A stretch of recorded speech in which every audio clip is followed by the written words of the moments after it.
Lucas 1:65.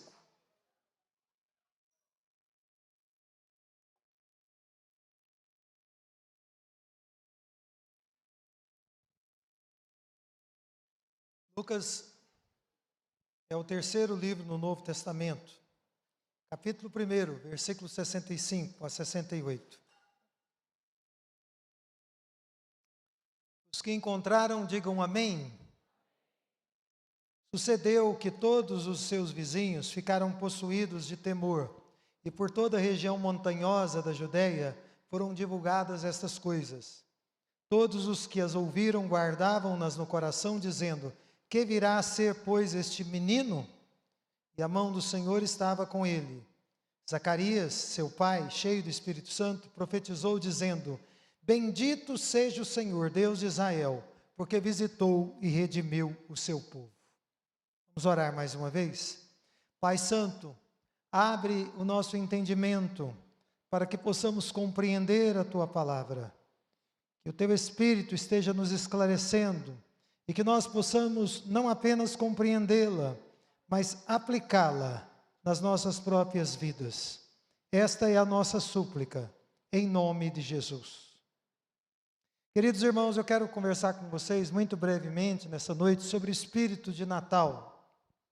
Qual é o espírito de Natal? Realmente, não é? Segundo a Bíblia, o espírito de Natal nada tem a ver com Papai Noel, com gnomos, com os contos de Charles Dickens, e muito menos com o diabo.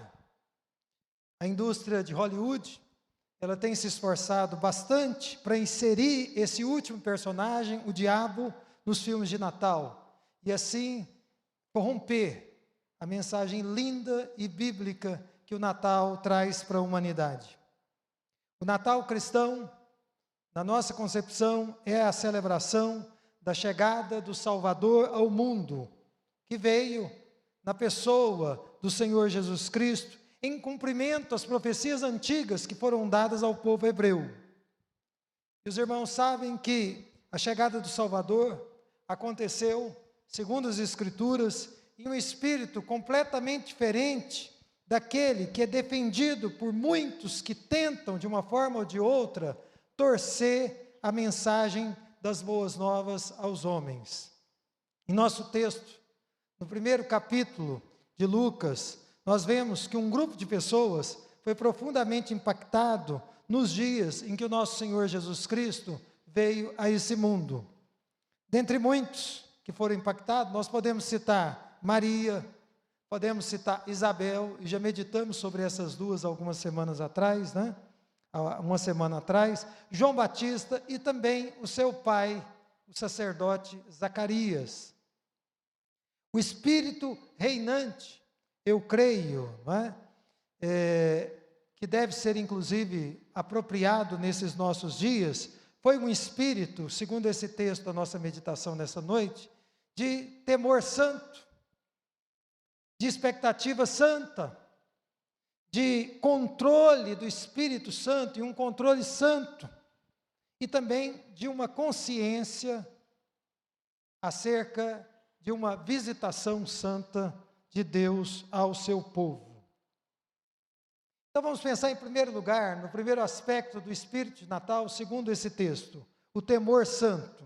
Mantenha a sua Bíblia aberta para você poder acompanhar. Vocês veem que naqueles dias o Senhor Deus, Ele derramou um temor sobre muitas almas, sobre muitas pessoas. Por isso, nós declaramos que é próprio, que é apropriado, nesta época do Natal, uma atitude de reverência santa em relação a Deus, ou diante de Deus. Nós devemos ter essa atitude. Quando Deus está agindo, e as pessoas verdadeiramente, irmãos, percebem a sua ação, isso vai produzir necessariamente temor na vida das pessoas. E, aliás, além de sensibilizar os escolhidos, as pessoas que Deus alcança, quando Deus está agindo, interrompe-se, pelo menos por algum tempo, o descaso e o escárnio de muitos, levando essas pessoas também ao temor a Deus. Vocês se lembram que várias vezes, na corte de Faraó, aquelas pessoas, incluindo o próprio rei egípcio, foram tomados pelo temor e pelo assombro diante das obras de juízo que Deus estava executando contra os egípcios.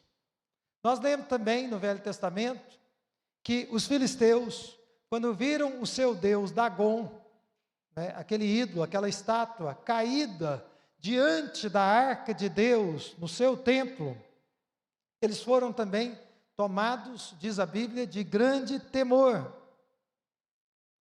As multidões, diz o Novo Testamento, quando viram Jesus curar pessoas, quando viram Jesus libertar pessoas que estavam presas às correntes de demônios, também foram tomadas de muito assombro, de muito temor.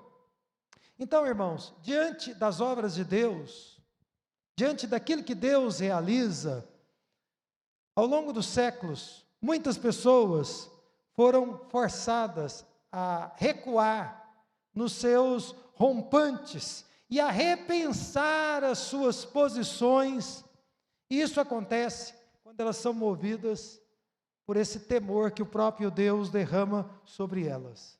Não se enganem, as pessoas não temem a Deus por livre e espontânea iniciativa, é porque Deus está agindo no coração e na mente dessas pessoas. E foi isso o que aconteceu, diz o livro de Lucas no seu primeiro capítulo, com todos os vizinhos do sacerdote Zacarias, pai de João Batista. Eles souberam da mudez do Zacarias, e vocês se lembram que ele ficou mudo por causa da sua incredulidade. Depois eles presenciaram, de forma igualmente sobrenatural e inexplicável, como Deus havia restituído a voz ao Zacarias. E por estas razões, foram tomados de temor. É verdade, irmãos, que algumas pessoas, às vezes, elas são tomadas de um temor passageiro. Acontece alguma coisa na vida delas, elas sentem um temor a Deus, ou um tremor diante dele, mas logo acabam se esquecendo. Mas isso não acontece com os servos de Deus. Com os servos de Deus é diferente, o temor permanece com eles. A lição produzida pelo temor continua guardada na mente. Eu espero que nesse Natal, e hoje é 1º de dezembro, nós estejamos encarando as festas e essa celebração tão bonita com este santo temor. Amém? Espero que Deus esteja produzindo isso na sua vida, pelo que Ele tem feito a seu favor, pelo que Ele tem feito por sua família. Eu espero que Deus esteja produzindo um santo temor pela consciência da vinda do Salvador a esse mundo, pela sua grandiosa e maravilhosa obra. E nós podemos dizer que a obra de Deus, ela não é só grandiosa e maravilhosa, ela também é meticulosa, porque Deus cuida dos detalhes. Eu penso, irmãos, que o maior problema da humanidade é, sem dúvida, a falta de temor a Deus. As pessoas não temem a Deus como deveriam, como precisariam temer. As pessoas muitas vezes, infelizmente, vão tratar com descaso aquele que merece o maior respeito, a maior reverência. Portanto, esse texto nos diz que nós precisamos nos aproximar do Natal como aquelas pessoas vizinhas de Zacarias, com santo temor. Amém? Em segundo lugar, também nos diz o texto que houve uma expectativa santa, porque de Zacarias, as atenções se voltaram para o então recém-nascido João Batista. O temor daquelas pessoas as levou a uma expectativa que nós podemos dizer que também era santa. Porque as pessoas começaram a perguntar, olha aí na sua Bíblia, que virá a ser, pois, este menino?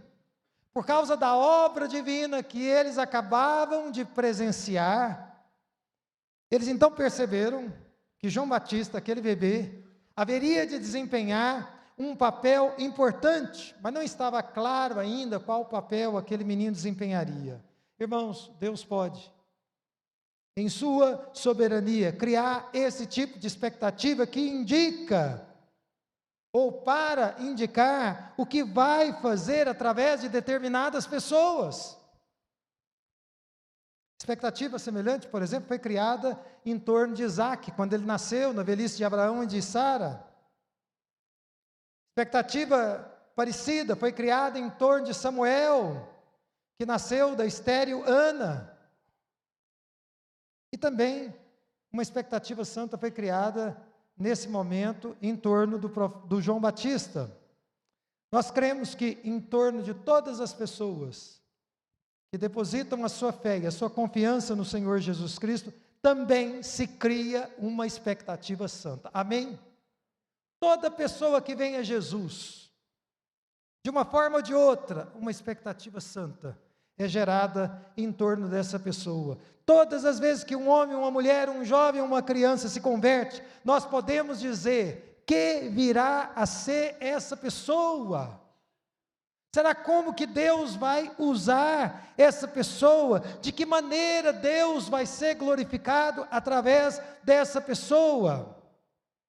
Agora notem os irmãos, que essa expectativa vai girar em torno da pessoa de Deus, da obra que Deus vai fazer por meio desta pessoa. Não se trata das proezas, das capacidades ou das peripécias que essa pessoa um dia virá a fazer, mas se trata de uma obra divina realizada por intermédio dessa pessoa ou dessas pessoas. Agora, ao nutrirmos expectativas santas, nós devemos lembrar, irmãos, nessa noite, nesse Natal, que as pessoas que Deus levantou e usou ao longo dos séculos, elas passaram por muitas dificuldades.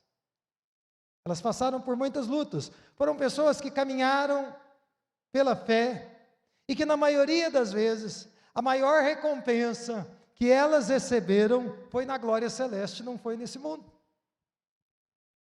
A maior honraria que João Batista, esse bebê, em torno de quem se criou uma expectativa santa, a maior honraria que ele recebeu foi a de ver, de contemplar a face bendita de Jesus.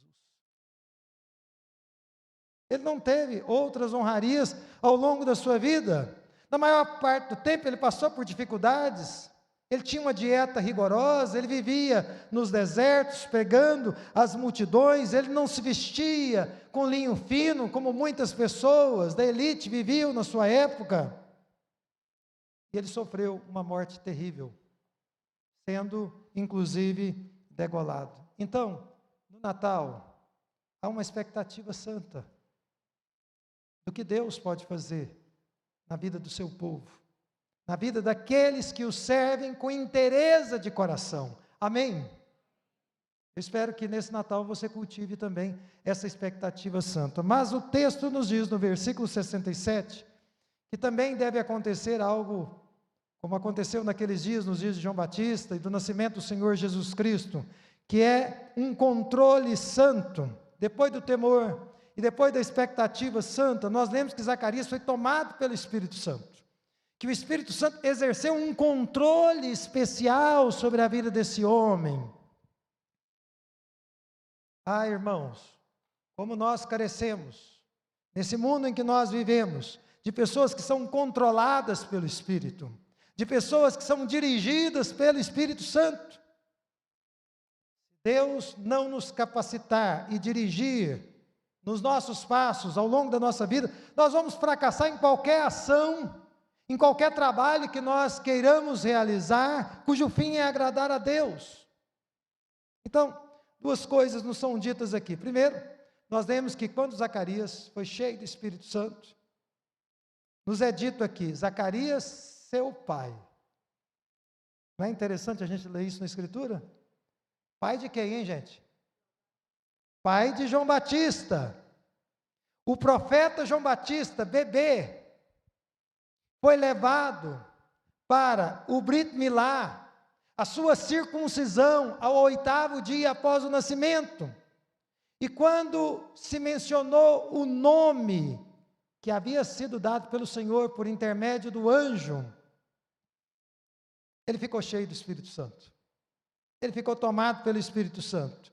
Naquele momento, o Zacarias, que já era um sacerdote, ele se tornou um instrumento nas mãos de Deus.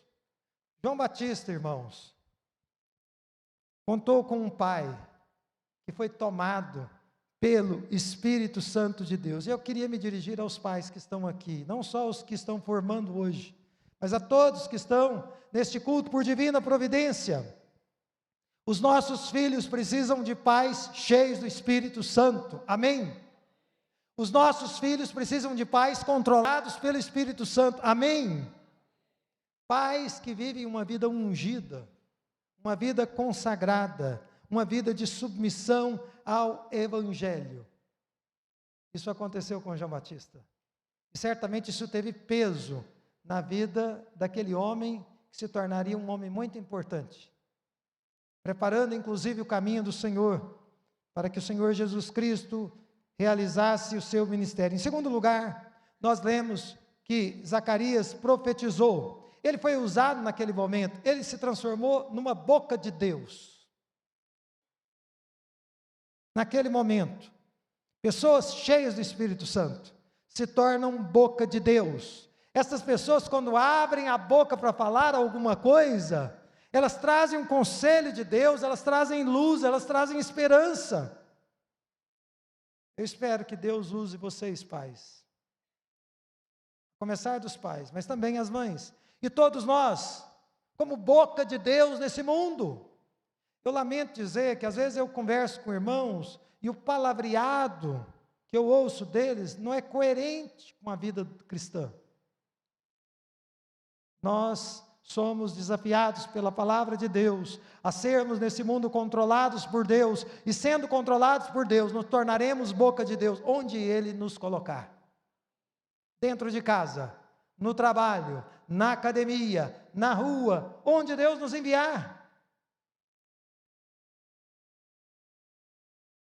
E o último ponto que nós lemos nesse texto é que houve, naqueles dias, uma visitação santa. Vocês veem que a palavra de Deus, dada por intermédio do próprio Zacarias, que estava profetizando, foi uma palavra de louvor a Deus e de anunciação da salvação em Cristo Jesus. Confira aí na sua Bíblia. Bendito seja o Senhor Deus de Israel, porque visitou e redimiu o seu povo. Gente, para muitos judeus, naquela época, o pensamento era um só: Deus os havia abandonado. Eles estavam esperando há muitos séculos uma visitação da parte de Deus, e tudo que eles tinham era a presença maciça e humilhante do exército romano sobre toda a extensão da Judéia. Eu sei que muitas pessoas se encontram nessa mesma situação. Muitas pessoas olham para si mesmas e pensam assim: Deus me abandonou. Quando é que Deus vai cumprir as suas promessas na minha vida? Eu sei que tem muitas pessoas que talvez Deus trouxe aqui nessa noite, que estão carentes de uma visitação do Senhor. Eu gostaria de dizer a vocês, mesmo que pareça que Deus está demorando para vir em seu socorro, continue esperando por Ele. Continue esperando pela sua visitação, porque vai chegar o dia em que você vai dizer, em que eu vou dizer, e que nós vamos dizer: bendito seja o Senhor, porque visitou a minha casa. Glória a Deus. Vocês vão dizer isso. Eu não sei qual é a circunstância específica, isto é, como eu conheço muitos de vocês, eu sei de alguns desafios que vocês têm. Então eu tenho fé que vocês vão dizer em breve: bendito seja o Senhor, porque visitou a minha casa, porque visitou o meu negócio, o meu trabalho, porque me concedeu graça. Você vê que Zacarias, cheio do Espírito Santo, entendeu que a visitação de Deus, ela havia chegado, e por isso ele irrompeu em louvor. E na visitação duas coisas aconteceram, e eu vou terminar com essa explanação e vou aplicar para nós. Primeiro, ele estava louvando a Deus, ele percebeu que Deus veio habitar entre eles, que Deus, o Deus Santo, veio na pessoa de Jesus Cristo e colocou os seus pés santos na imundícia da nossa vida. Ninguém deve olhar para a sua própria vida e pensar que a sua vida é boa, que você é uma pessoa agradável, uma pessoa honesta, que nunca matou ninguém, que nunca roubou ninguém. Não, você precisa olhar para a sua vida sem Deus e dizer: a minha vida sem Jesus é uma imundícia. Quando Deus vem habitar entre nós, Ele pisa no meio da nossa imundícia, e assim como Ele fez com Israel e com aqueles que esperavam pelas promessas, Ele faz conosco, Ele estende as suas misericórdias. Glória a Deus por isso, irmãos. Em segundo lugar, a visita de Deus em Cristo Jesus não foi apenas de uma visita de observação.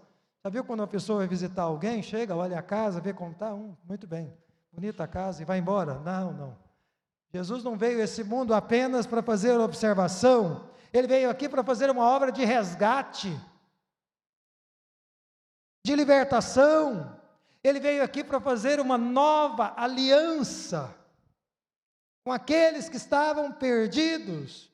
Ele veio aqui para chamar aqueles que ouvem a sua voz, definitivamente de filhos de Deus, porque é isso que Ele tem para nós, é isso que Ele tem para o seu povo. Eu gostaria então de concluir essa mensagem e de orarmos, de nos colocarmos diante de Deus com 4 aplicações brevíssimas. Em primeiro lugar, o Natal é Cristo Jesus vindo ao mundo para libertar a humanidade da morte eterna. É isso que é o Natal. Será que Deus, nessa noite em que nós celebramos a certificação dos alunos que concluíram CFC essenciais e avançado, o Espírito de Deus não estaria produzindo no seu coração um santo temor? Eu espero que sim. Eu orei por vocês e quero orar novamente, pedindo a Deus que Ele produza esse temor. Se o seu coração está endurecido, que tal você orar: Senhor, produza no meu coração duro um santo temor, porque eu não posso passar esse Natal como eu vivi os meus dias passados. É da vontade de Deus que você tema a Deus nesse Natal, porque a salvação veio até nós, e você precisa se posicionar. Em segundo lugar, quais são as suas expectativas? Natal é tempo de renovar as suas expectativas. Expectativas de quê? Não do que você vai fazer, mas do que Deus vai fazer na sua vida. Hoje é dia de você renovar a expectativa de Deus continuar trabalhando e escavar fundo na sua alma e curar as suas feridas, e fazer com que você seja o cumprimento vivo, encarnado, daquilo que Deus planejou para a sua vida. Amém? Em terceiro lugar, irmãos, Natal é tempo de rendição, porque Zacarias só foi controlado pelo Espírito Santo, foi gerido pelo Espírito Santo, porque a gente entende, ele se rendeu. Ele se rendeu a Deus. E foi por isso que ele se tornou boca de Deus, um instrumento nas mãos de Deus. Por que é que muitos pais, mães e cristãos não são canais úteis para Deus usar? Porque não se rendem, porque não se dobram diante dele. E esse Natal tem tudo para ser uma festa linda. Mas Deus precisa de homens e mulheres rendidos aos seus pés. Deus precisa de homens e mulheres que, ao abrirem suas bocas, fluirá a palavra de Deus. Uma palavra que cura, uma palavra que sara. E por último, irmãos, o Natal é a lembrança da visitação de Deus ao seu povo. E quando Deus visita, as sombras são dissipadas. E lhes é concedido uma vida nova, um coração novo. Quem sabe, hoje não é o dia da sua visitação. Vamos nos colocar em pé nesse momento. Eu quero convidar vocês a curvarem as suas cabeças e a fecharem os seus olhos.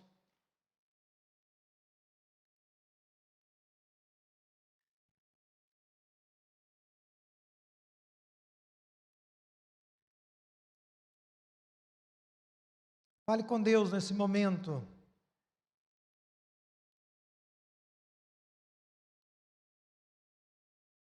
E peça a Ele que você tenha o Natal, quem sabe o mais diferente de todos, dominado e regido pelo temor a Deus. cheio de uma expectativa santa do que Deus pode fazer na sua vida, do que Deus pode fazer através da sua vida, controlado pelo Espírito Santo, a ponto de, ao abrir a sua boca, numa simples conversação, fluírem palavras de Deus, palavras de salvação, palavras de cura. Quem sabe, neste Natal, quando o povo de Deus celebra a suprema visitação de Deus em Cristo Jesus, seja também um tempo de visitação extraordinária na sua vida, extraordinária na sua família.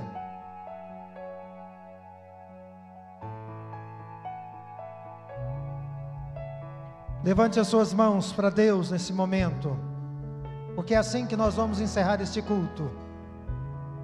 Pai Celestial, aqui estamos, colocando os pés em 1º de dezembro, nos preparando para o Natal, mas não queremos, ó Deus, vivenciar esse Natal como o mundo vivencia, apoiados na Tua Palavra. Nós queremos viver cada um desses dias que estão adiante de nós, com santo temor, com santa expectativa, cheios do Teu Espírito Santo, e certos de que o Senhor não tarda em visitar o Teu povo. Ah, Senhor dos exércitos, eu rogo por cada um dos meus irmãos que estão com as mãos levantadas, que sejam abençoados nesse Natal, que seja um período feliz na vida de cada um deles, alegres, de rendição completa, de rendição absoluta aos Teus pés. Em nome de Jesus, torna a Tua palavra viva na vida do Teu povo.